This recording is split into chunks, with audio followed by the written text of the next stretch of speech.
اللہ الرحمن الرحیم الحمد للہ رب العالمین وصلی اللہ علی محمد وآلہ الطاہرین۔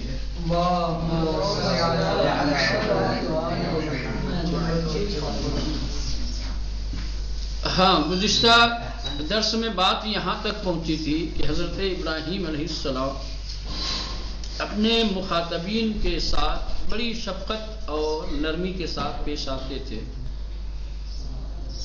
تبلیغ کی جو روش ہے، جو طریقہ ہے، اس میں سے ایک یہ ہے کہ مبلغ کو، دعوت دینے والے کو چاہیے کہ اپنے مخاطبین سے نرم لہجے میں گفتگو کرے، شفقت اور مہربانی کے ساتھ پیش آئے۔ اب حضرت ابراہیم علیہ السلام نے جو رحمت و شفقت ظاہر کی ہے اپنے مخاطبین کے متعلق، اس کے کچھ نمونے یہاں پر پیش کر رہے ہیں۔ سب سے پہلے خود آزر کہ جو حضرت ابراہیم علیہ السلام کے سخت ترین دشمن تھے، کس طریقے سے حضرت ابراہیم علیہ السلام ان کے ساتھ پیش آئے ہیں، کیا روش، کیا طریقہ تھا ان سے خطاب کا، ان سے گفتگو کا، بات چیت کا، وہ انشاءاللہ بعد میں آئے گا، یہاں پہ صرف اشارہ کیا ہے، ٹھیک ہے۔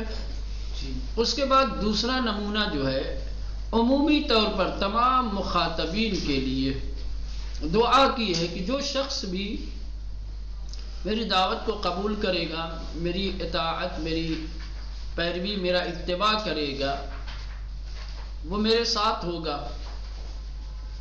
اس کا ایک خاص اور گہرا تعلق اور رابطہ میرے ساتھ ہوگا، اور جو شخص میری نافرمانی کرے گا تو پھر اللہ بخشنے والا اور رحم کرنے والا ہے۔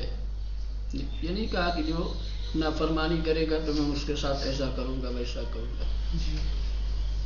اتباع کرنے والوں کو اپنی معیت اور اپنے ساتھ ہونے کا انعام اور اکرام بیان کیا ہے کہ میرے ساتھ رہنے، میرے اتباع کرنے والے، میری پیروی کرنے والے میرے ساتھ ہوں گے۔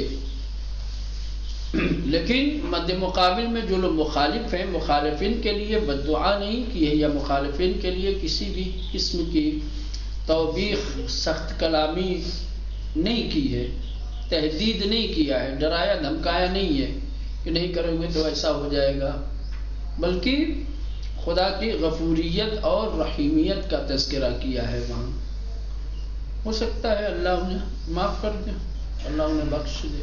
تو یہ دوسرا۔ تیسرا نمونہ آپ کی رحمت اور شفقت کا یہ ہے کہ قوم لوط کے لیے خدا کی جانب سے عذاب کا اعلان ہو چکا تھا۔ اللہ نے حضرت ابراہیم کو متوجہ کر دیا تھا، خبردار کر دیا تھا کہ اب قوم لوط پر عذاب آنے والا ہے۔ خدا کی طرف سے اطلاع ملنے کے باوجود حضرت ابراہیم علیہ السلام نے خدا سے عذاب کے ٹالنے کی اور قوم لوط کو مہلت دینے کی درخواست کی کہ خدایا انہیں اور وقت دے دے، ہو سکتا ہے کہ راست پہ آ جائیں، راہ ہدایت پہ آ جائیں، تو ابھی فی الحال عذاب کو اٹھا لے۔ تو یہ تین نمونے یہاں پر بیان کیے ہیں، جن میں سے دو کی طرف اشارہ کیا ہے اور ایک کو صرف اور صرف ایسے ہی ٹائٹل اور عنوان اس کا دکھا دیا ہے، اس پر تفصیلی بحث ہو سکتا ہے کہ آئندہ ہو، ٹھیک ہے۔ نمونہ رحمت و دلسوزی ابراہیم علیہ السلام، حضرت ابراہیم علیہ السلام کی رحمت اور آپ کی دلسوزی یعنی نرم دلی کے نمونے، کس طریقے سے آپ اپنے مخاطبین کے ساتھ نرمی کے اور شفقت کے ساتھ پیش آتے تھے۔ پہلا نمونہ در برخورد با آزر۔ آزر جانتے ہیں، اس سے پہلے بھی گزر چکا ہے ان کا تذکرہ، حضرت ابراہیم کے چچا تھے، ٹھیک، جنہوں نے حضرت ابراہیم علیہ السلام کو دھمکی بھی دی تھی کہ ہم اپنے وطن سے نکال دیں گے، اپنی سرزمین سے تمہیں نکال دیں گے، وإلا ہمارے راستے پہ آ جاؤ، ٹھیک۔ کس طریقے سے حضرت ابراہیم ان سے مخاطب ہوئے ہیں، ان سے کس طریقے سے گفتگو کی ہے، مناظرہ باقاعدہ کیا ہے، مناظرے میں کون سا لہجہ انتخاب کیا ہے حضرت ابراہیم نے، وہ بعد میں آئے گا۔ در بررسی یہ مناظرے ابراہیم با آزر، آزر کے ساتھ حضرت ابراہیم علیہ السلام نے جو مناظرہ کیا ہے، جب اس کی تحقیق اور جب اس کی بررسی کی جائے گی تو بے ان مقول خواہم بردار، تو پھر اس کے سلسلے میں انشاءاللہ گفتگو کی جائے گی۔ ابھی فی الحال خالی اشارہ کر رہے ہیں، ٹھیک۔ نمبر 2، دعائے عمومی، ٹھیک۔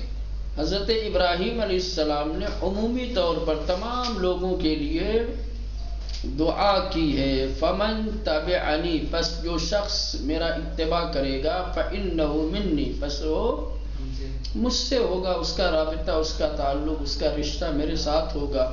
ومن عصانی، اور جو شخص میری نافرمانی کرے گا، میرے دستور، میرے فرامین، میرے احکام پر عمل نہیں کرے گا، فإنک غفور رحیم، بس اے رب تو بخشنے والا اور رحم کرنے والا ہے۔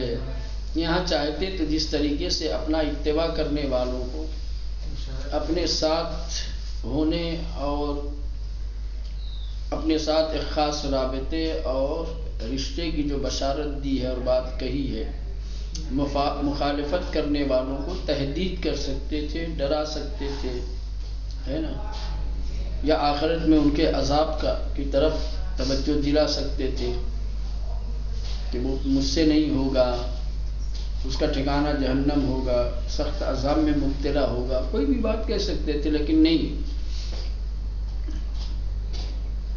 ان کے لیے خدا کی غفوریت اور رحیمیت کا تذکرہ کیا۔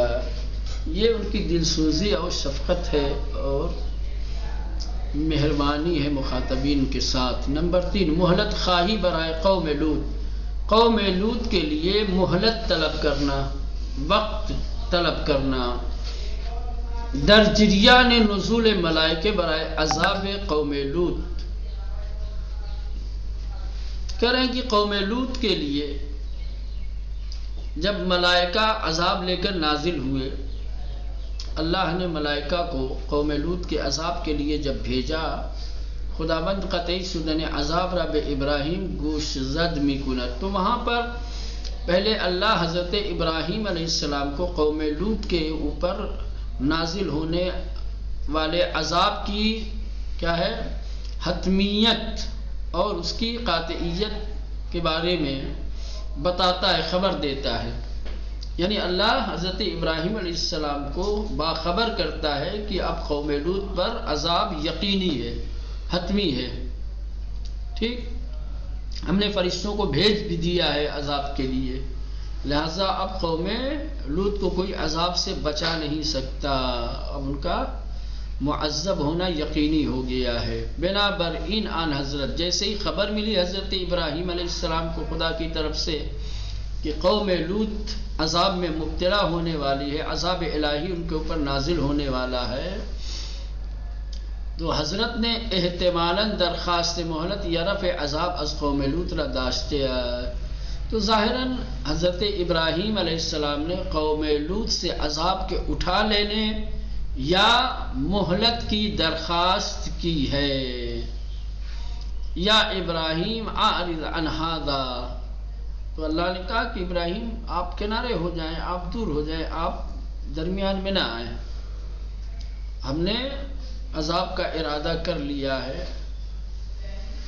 انہ قد جاء امر ربک، یقیناً تمہارے رب کا امر یعنی وہی عذاب آ کر رہے گا۔ وَإِنَّهُمْ آتِيهِمْ عَذَابٌ غَيْرُ مَرْدُودٍ، اور ایسا عذاب آئے گا ان کے اوپر کہ جس کو کوئی ٹال بھی نہیں سکتا، ٹھیک۔ یہ بات تمام ہو گئی، سمجھ رہے ہیں؟ ابھی یہاں سے سوالات اور پھر درس کا خلاصہ۔ سوالات میں پہلا سوال یہ ہے، ایک ہی سوال ہے میرے خیال سے یہاں، کہ آیت نمبر 79 سورہ انعام کی آیت نمبر 79 سے کس طرح آپ حضرت ابراہیم علیہ السلام کے لیے صفت موحد کا اثبات کر سکتے ہیں۔ آیت سے کیسے ثابت ہوگا کہ حضرت ابراہیم موحد تھے؟ صفت موحد حضرت ابراہیم کے لیے آیت سے کیسے ثابت ہوگا؟ وہ اوپر بتایا، پورا تفصیل پڑھ چکے ہیں۔ اور بھی سوالات ہیں۔ یہ دوسرا سوال ہے، دعوت کا آغاز جب سوال کے ذریعے سے ہوتا ہے تو سوال کے ذریعے سے دعوت کے آغاز میں مبلغ کی موفقیت کے لیے کیا رول ادا کرتا ہے؟ کیا تاثیر ہے ایک مبلغ کی موفقیت میں سوال کے ذریعے سے دعوت کے شروع کرنے کا کیا اثر ہوتا ہے؟ مبلغ کی موفقیت میں سوال کے ذریعے سے تبلیغ کس قدر مؤثر ہوتی ہے، اس کا کیا نقش ہوتا ہے، یہ بیان کرنا ہے۔ ٹھیک۔ تیسرا سوال ہے، مراحل براءت عملی ابراہیم از مشرکان را نام ببرید۔ مشرکوں سے حضرت ابراہیم نے جو براءت عملی ظاہر کی ہے اس کے مراحل اور اس کے مراتب بیان کیے ہیں، 3-4 بیان کیا تھا وہی۔ ٹھیک۔ نمبر 4، شبہ ابراہیم برائے ترویج توحید را شرح دید۔ حضرت ابراہیم علیہ السلام نے توحید کی کس طرح سے ترویج کی ہے، کیا راستہ اپنایا تھا، کیا طریقہ اپنایا تھا ترویج توحید کے لیے، اس کی شرح دینی ہے۔ اس کے بعد آپ کو ایک تحقیقی موضوع دیا جا رہا ہے، وہ یہ ہے کہ ان نظریے را کہ تمام پیغمبران پس از ابراہیم دارائے مقام امامت بودیان بررسی کنی۔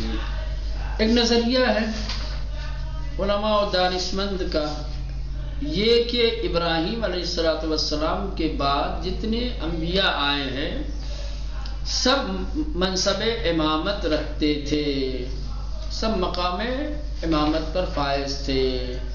تحقیق کیجئے کہ کس حد تک یہ نظریہ صحیح ہے یا غلط ہے۔ غلط ہے تو غلط ہونے کے دلائل کیا، ان کے دلائل کی بررسی کیجئے، انہوں نے کیا دلیلیں دی ہیں۔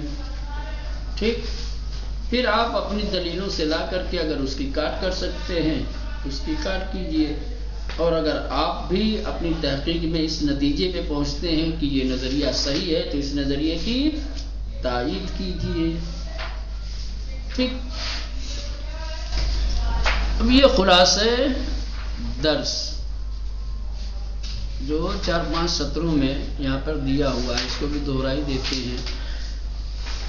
نمبر 1، قرآن شخصیت والا ابراہیم را با تعبیر و اوصاف موحد رشید امام مرتبط با ملکوت صاحب برہان و صاحب کتاب ترسیم میکنه۔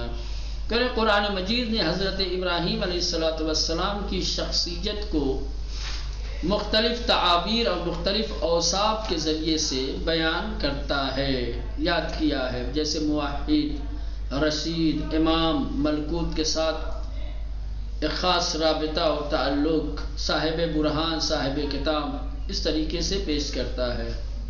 قرآن نے حضرت ابراہیم علیہ السلام کو ان اوصاف اور ان تعابیر کے ذریعے سے کیا کرایا ہے؟ تعارف کروایا ہے۔ نمبر 2، توحید محور تمام تلاشائے تبلیغی و بلکہ محور حیات پربرکت ابراہیم بودیاس۔ کریں حضرت ابراہیم علیہ السلام کی بابرکت زندگی اور حیات کا محور کیا ہے؟ توحید تھا، اور آپ کی تمام تبلیغی کاوشیں اور کوششیں یہ سب بھی توحید کے محور پہ سے وابستہ تھی۔ حضرت ابراہیم علیہ السلام کی تبلیغ کا محور توحید تھا، بلکہ آپ کی پوری زندگی کا محور توحید تھا۔ صرف تبلیغ میں توحید کی طرف توجہ نہیں دیتے تھے، بلکہ آپ کی پوری حیات اور پوری زندگی کا محور توحید تھا۔ اسی لیے آپ کی زندگی کے ہر گوشے میں، زندگی کے ہر پہلو میں توحید نظر آتی ہے۔ نمبر 3، اظہار و ترویج توحید در اجتماعی کی شرک و کفر ہمیں زاویہ آنا فرا گرفتے مستلزم شجاعی کم نظیر ہے۔ کہہ رہے ہیں کہ جس سماج اور جس معاشرے میں شرک اور کفر چھایا ہوا ہو، جس سماج اور جس معاشرے میں شرک و کفر کی فضا حاکم ہو، وہاں پر توحید کی ترویج اور اس کا اظہار کیا ہے؟ لاجواب اور کم نظیر شجاعت اور بہادری کا مستلزم ہے۔ لازم ہے کہ ایسے سماج اور معاشرے میں توحید کا اظہار کرنے کے لیے اور توحید کی ترویج کرنے کے لیے انسان خاص شجاعت کا مالک ہو، بڑی دلیری چاہیے، لازم ہے کہ دلیری رکھتا ہو، شجاعت رکھتا ہو۔ نمبر 4، شروع دعوت با پرسش علاوہ بر ان کی حساسیت و ہوشیاری مبلغ رامی رسالت باعث تحریک اندیشے و وجدان مخاطبان می گردد۔ کہہ رہے ہیں کہ سوال کے ذریعے سے دعوت کا آغاز جہاں ایک طرف مبلغ کی ہوشیاری اور اس کی حساسیت کو بیان کرتا ہے، ظاہر کرتا ہے، وہیں مخاطب کے وجدان اور اس کے اندیشے کی تحریک کا بھی سبب ہوتا ہے۔ مبلغ جب سوال کے ذریعے سے تبلیغ کا آغاز کرتا ہے، دعوت کا آغاز جب سوال کے ذریعے سے کرتا ہے تو اسی سے مبلغ کی ذہنیت کا، اس کی عقل مندی کا، اس کی عقل و فراست اور اس کی ہوشیاری کا اندازہ لگایا جا سکتا ہے۔ دوسری طرف جو مخاطب ہیں، مخاطب کی فکر اور اس کے وجدان کی تحریک کا بھی سبب بنتا ہے کہ مخاطب فوراً الرٹ ہو جاتا ہے اور پوری طریقے سے آمادہ ہو جاتا ہے، کیا ہے؟ باتیں سننے کے لیے، دیکھیں متکلم کیا کہہ رہا ہے سامنے والا۔ ٹھیک۔ نمبر 5، براءت ابراہیم در 5 مرحلے شکل عملی بخود گرفت۔ کہہ رہے ہیں کہ حضرت ابراہیم علیہ السلام نے کفار و مشرکین سے جو براءت کی ہے، وہ براءت عملی طور سے 5 مرحلوں میں تھی۔ 5 مرحلوں میں حضرت ابراہیم کی براءت عملی ظاہر ہوئی ہے۔ نمبر 1، کنارے گیری، کس طریقے سے آپ نے خلوت اختیار کی، لوگوں سے کنارہ کش ہو گئے، مبارزہ، اس کے بعد سامنا کیا، مقابلہ کیا، پھر ہجرت کی، جدال احسن، مناظرہ وغیرہ کیا، ترویج توحید، ان کے درمیان آ کر کے توحید کی باتیں کی۔ نمبر 6، حضرت ابراہیم علیہ السلام از راہائے گناگن مردم را بسوء خود جلب می کرد و ہر فضائی را به فضائے دعوت تبدیل می نمود۔ حضرت ابراہیم علیہ السلام الگ الگ مختلف طریقوں سے، مختلف راستوں سے لوگوں کو اپنی طرف جلب کرتے تھے، اپنی طرف جذب کرتے تھے، متوجہ کرتے تھے اپنی طرف۔ اپنی طرف متوجہ کرنے کا مطلب کیا تھا؟ دعوت حق سے انہیں آشنا کرنا، توحید سے آگاہ کرنا، سمجھ رہے ہیں؟ تو جب بھی آپ کو کوئی فرصت ملتی تھی، موقع ملتا تھا، لوگوں کو جذب کرتے تھے پہلے، اور اس کے بعد پھر اپنی باتیں رکھتے تھے۔ لہذا ہر فضا کو فضائے دعوت میں تبدیل کر دیتے تھے۔ یہ خلاصہ درس تھا، اب انشاءاللہ اسے ترجمان ابراہیم قہرمان توحید انشاءاللہ۔